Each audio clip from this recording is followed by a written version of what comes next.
வாழ்க வளமுடன். ஸ்ரீ ஞானவாசல் நேயர்கள் அனைவருக்கும் ஸ்ரீனிவாசனின் அன்பு வணக்கங்கள்.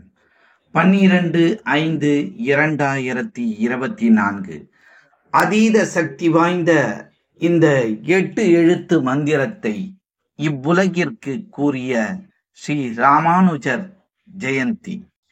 இவ்வுலகில் மனிதனாக பிறந்த ஒவ்வொருவருக்குள்ளும் இறை சக்தி உள்ளது. அது எல்லோருக்கும் வெளிப்படுவதில்லை என்றாலும் ஒரு சிலருக்கு அவ்வப்போது இந்த பூமியில் வெளிப்பட்டு கொண்டே இருக்கின்றது என்பதை மறுக்க முடியாது. அந்த வகையில் ஸ்ரீ ராமானுஜர் இவ்வுலகில் செய்த மிக பெரும் தியாகம் என்ன தெரியுமா? அவரை பற்றிய தகவல்களை இந்த பதிவினில் நாம் அறிந்து கொள்வோம். கோடிக்கணக்கான மனிதர்களில் ஒரு சிலர் மட்டுமே தெய்வமாகவே போற்றப்படுகிறார்கள். அந்த வரிசையில் ஸ்ரீ ராமானுஜர் 1017ஆம் ஆண்டு ஸ்ரீபெரும்புதூரில் பிறந்தவராவார். வளர்பிறை பஞ்சமி திதி திருவாதிரை நட்சத்திரத்தில் பிறந்தவர் இவர்.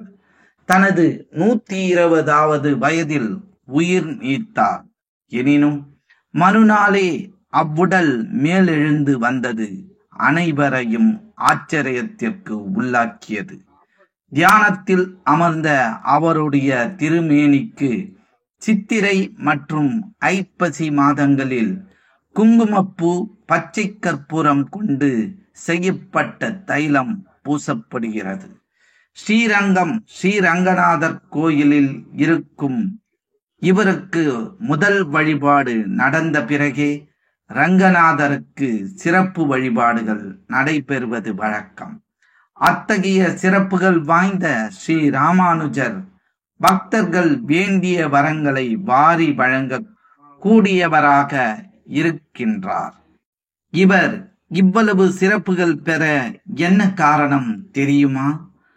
பல அலைச்சல்களுக்கு பிறகு, பல அவமானங்களுக்கு பிறகு திருக்கோஷ்டியூர் நம்பி என்கின்ற குருவால் உபதேசம் பெற்றவர் ஸ்ரீ ராமானுஜர்.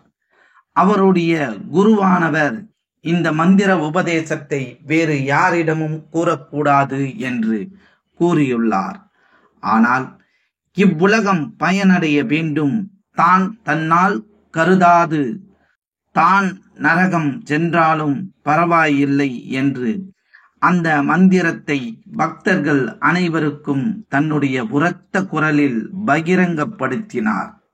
அது என்ன மந்திரம் தெரியுமா? இவ்வுலகில் சக்தி வாய்ந்த மந்திரங்களில் ஒன்றான 8 எழுத்து மந்திரம் ஆக இருக்கும். ஓம் நமோ நாராயணா எனும் திருமாலின் சக்தி மந்திரம் ஆகும்.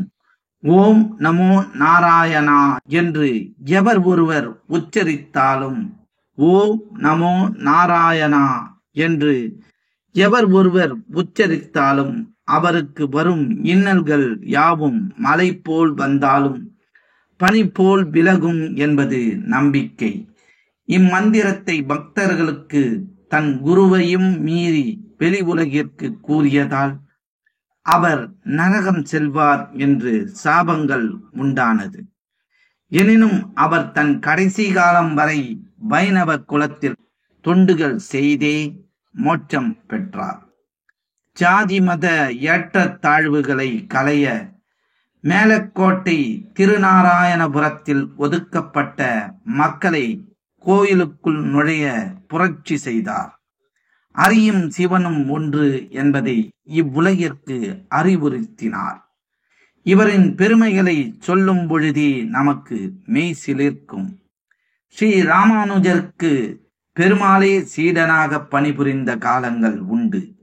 இதனை மெய்ப்பிக்கும் வண்ணம் திருக்குறுங்கடி அழகிய நம்பி பெருமாள் கோயிலில் காதுகளில் பூவும் நெற்றியில் திருநாமமும் அணிந்து பக்தர்களுக்கு இன்றும் அருள் பாலிக்கின்றார்.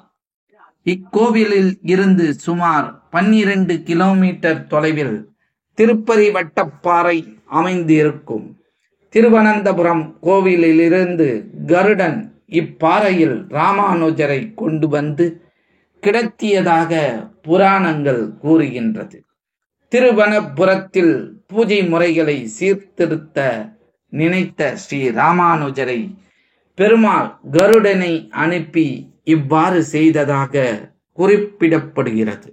ரங்கநாதர் கோயில் பூஜை முறைகள் இன்றும் அவருடைய அம்சம் நிறைந்து இருக்கும். குரு சிஷ்யனுக்கு சிறந்த எடுத்துக்காட்டாக விளங்கும் ராமானுஜர் ஜெயந்தி அன்று அவரை வழிபடுபவர்களுக்கு சிறந்த குருமார்களே அமைவார்கள். வாழ்க்கையில் சிறந்த கல்வி பெற்று அறிவாற்றலுடன் திகழ நாளை ஸ்ரீ ராமானுஜரை ஸ்ரீபெருமந்தூரில் சென்று வழிபட்டு ஆதிகேசவ பெருமாளையும் வணங்கி நாராயணனின் அருளை பெற்று மகிழ்வோடு வாழ்வோம். மற்றும் ஒரு சிறப்பான பதிவில் நாம் அனைவரும் சந்திக்கும் வரை உங்களிடமிருந்து விடைபெற்றுக் கொள்வது ஸ்ரீ ஞானவாசல் ஸ்ரீனிவாசன். நன்றி, வணக்கம். எங்களுடைய பதிவு உங்களுக்கு பிடித்திருந்தால் லைக் பண்ணுங்க, ஷேர் பண்ணுங்க. மீண்டும் தொடர்ந்து இது போல பல பதிவுகளை பார்ப்பதற்கு எங்கள் சேனலை சப்ஸ்கிரைப் செய்து பெல் ஐக்கானை கிளிக் செய்து கொள்ளவும். நன்றி, வணக்கம்.